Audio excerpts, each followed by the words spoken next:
आज हम जानेंगे कि जो थ्री फेज इंडक्शन मोटर है वो किस तरह से स्टार्ट होती है, किस तरह से काम करती है।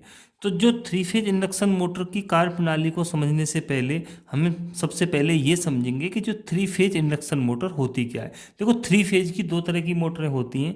एक होती है सिंक्रोनस मोटर और दूसरी होती है इंडक्शन मोटर।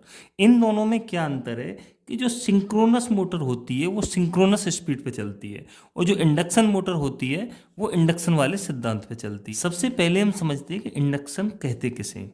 देखो, जब किसी कॉइल को एसी सप्लाई दी जाती है, यानी एसी करंट दिया जाता है, तो उस कॉइल में या उसके पास रखी कोई दूसरी कॉइल में बैक ईएमएफ पैदा होता है।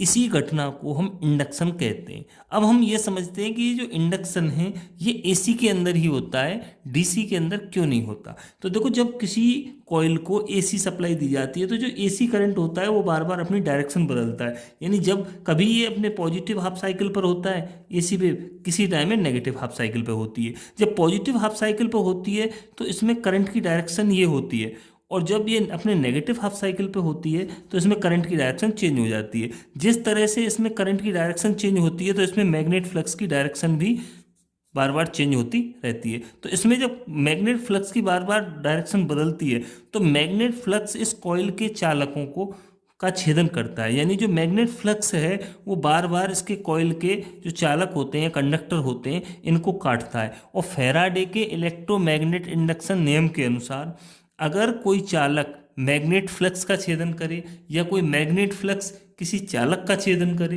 तो उसमें बैक ईएमएफ पैदा हो जाता है। इस कॉइल के पास अगर कोई दूसरी कॉइल भी रखी हुई है तो उसका भी छेदन होता है, उसके चालकों का भी छेदन होता है। तो इस घटना को हम इंडक्शन कहते हैं। अब सवाल ये पैदा होता है कि डीसी पर ये इंडक्शन क्यों नहीं हो पाता।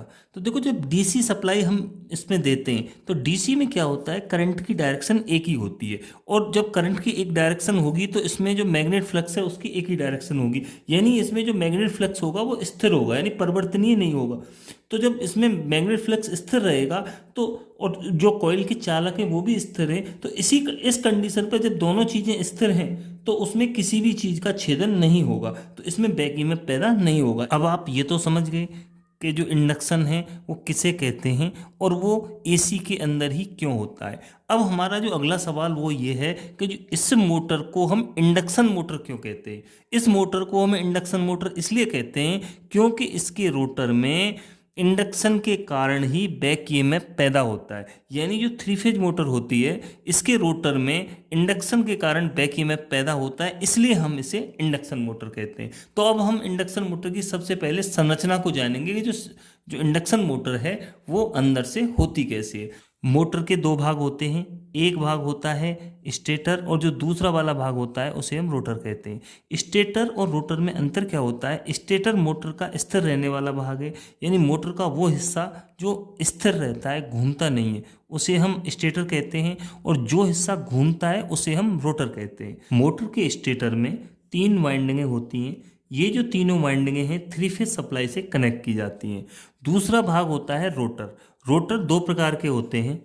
जो पहला रोटर होता है उस रोटर को हम स्क्वायरल केज टाइप कहते हैं, और जो दूसरा वाला रोटर होता है उसे हम बाउंड टाइप कहते हैं। इन दोनों में अंतर क्या होता है कि जो स्क्वायरल केज टाइप रोटर होता है इसमें कॉपर की रॉड डाली जाती हैं, और जो बाउंड टाइप रोटर होता है इसमें कॉपर की वाइंडिंग डाली जाती हैं। बाकी स्टेटर दोनों मोटरों का एक जैसा ही होता है। जिसमें बाउंड रोटर होता है उसे हम स्लिप रिंग इंडक्शन मोटर कहते हैं, और जिसमें स्क्वायरल केज टाइप रोटर होता है उसे स्क्वायरल केज इंडक्शन मोटर कहते हैं।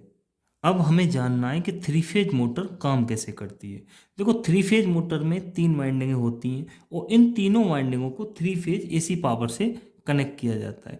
जब हम इन तीनों वाइंडिंगों को थ्री फेज पावर देते हैं तो यहाँ पर एक रोटेटिंग मैग्नेट फील्ड पैदा होता है। देखो, जो तीनों फेज होते हैं, तीनों फेजों में जो एसी वेव है वो अलग अलग समय पर अपना चक्कर पूरा करती है।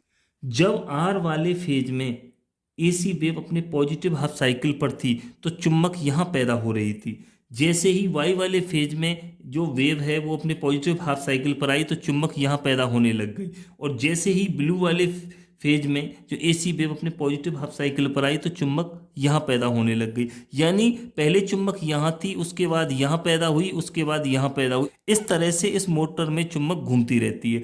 जब ये मैग्नेट फ्लक्स घूमता है तो रोटर के चालकों का छेदन करता है, यानी जो रोटर होता है उसके चालकों को ये काटता है। जब रोटर के चालक कटते हैं तो रोटर में बैक ईएमएफ पैदा हो जाता है, क्योंकि फैराडे के इलेक्ट्रोमैग्नेट इंडक्शन नियम के अनुसार यदि कोई चालक मैग्नेट फ्लक्स का छेदन करे तो उसमें बैक ईएमएफ पैदा हो जाता है। जब रोटर के चालकों में बैक ईएमएफ पैदा होता है तो इसके अंदर भी करंट फ्लो होने लगता है, क्योंकि जो रोटर के जो चालक हैं वो शॉर्ट सर्किट रहते हैं आपस में। तो जब इनके अंदर करंट फ्लो होता है तो यहाँ पर भी मैग्नेट फ्लक्स पैदा हो जाता है। जो रोटर के अंदर जो मैग्नेट फ्लक्स पैदा होता है वो स्टेटर के मैग्नेट फ्लक्स से बिल्कुल विपरीत स्वभाव वाला होता है। यानी सपोज करो यहाँ पर एन पोल बन रहा है तो यहाँ पर एस पोल बनने लग जाता है। जिस समय आर फेज में एसी वेव अपने पॉजिटिव हाफ साइकिल पर होती है उस समय इस वाली वाइंडिंग में स्ट्रॉन्ग मैग्नेट फील्ड बनता है और यहाँ पर एन पोल बन जाता है। उसी के विपरीत रोटर में यहाँ पर एस पोल बनता है। ये जो एन पोल है वो रोटर के एस पोल को अपनी तरफ खींचने की कोशिश करता है, लेकिन जैसे ही वेव फॉर्म बदलती है वाई वाले फेज में जो एसी वेव है वो अपने पॉजिटिव एम्पलीट्यूड पर पहुँचती है तो उस समय पर यहाँ पर हाई मैग्नेट फील्ड या स्ट्रॉन्ग मैग्नेट फील्ड पैदा हो जाता है। तो उस समय जो ये रोटर है उसका खिंचाव इस वाई वाली वाइंडिंग की तरफ हो जाता है और जो रोटर है वो खिसक कर वाई वाली वाइंडिंग की तरफ आ जाता है। ब्लू वाले फेज की वेव जब अपने पॉजिटिव एम्पलीट्यूड पर पहुंचती है